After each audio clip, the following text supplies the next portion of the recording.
بنا لو فہرست، جتنی لمبی فہرست چاہے بنا لو، یہ بھی اہل البیت ہیں، یہ بھی اہل البیت ہیں، یہ بھی اہل البیت، وہ بھی اہل البیت ہیں، وہ بھی اہل البیت ہیں۔ ہمیں کوئی اختلاف ہے ہی نہیں، کوئی لڑائی نہیں، کوئی جھگڑا نہیں، کوئی اختلاف نہیں۔ اہل البیت ہونے کا ثبوت دے دو، وہ صفت دکھا دو جو اللہ سبحانہ و تعالیٰ نے مالکانہ صفت دی ہے۔ مالک تو وہ ہے مگر مالکانہ صفت دیتا ہے، وہ مالک وہ ہے، خالق وہ ہے، رازق وہ ہے، کہیں شرک میں مبتلا ہونے کی ضرورت نہیں ہے، کوئی غلو نہیں ہے، مگر وہ مالک ہے، مالک جسے اپنی صفت میں سے جو چاہے دے دے، اس میں تمہارا کیا ذمہ ہے؟ مالک وہ مالک ہے، اس نے مالکانہ تصرف کا حق انہیں دے دیا، حق دے دیا، لیکن وہ حق دیتا کسے ہے؟ اللہ کسے حق دیتا ہے؟ نہیں، بس اب پڑھ چکا، اب سینے میں طاقت بھی نہیں ہے، وقت میں گنجائش نہیں، وقت میں گنجائش نہیں ہے، ورنہ آج کچھ اور عرض کرتا۔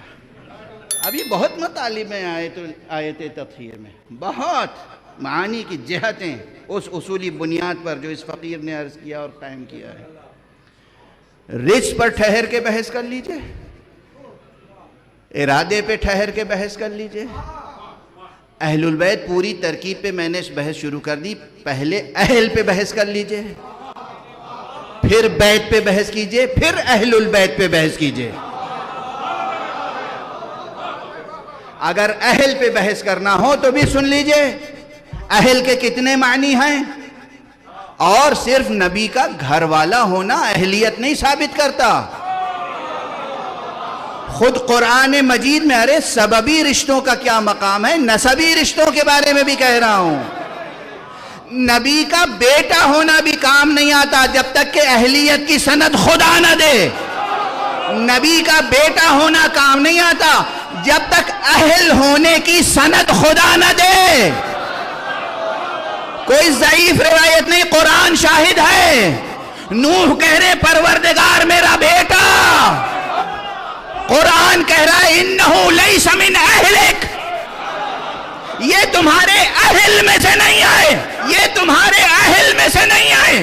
توجہ ہے، جناب نوح نے بھی اہل کا لفظ نہیں استعمال کیا تھا، کہا تھا میرا بیٹا، کہا بیٹا ہوگا، اہل نہیں ہے۔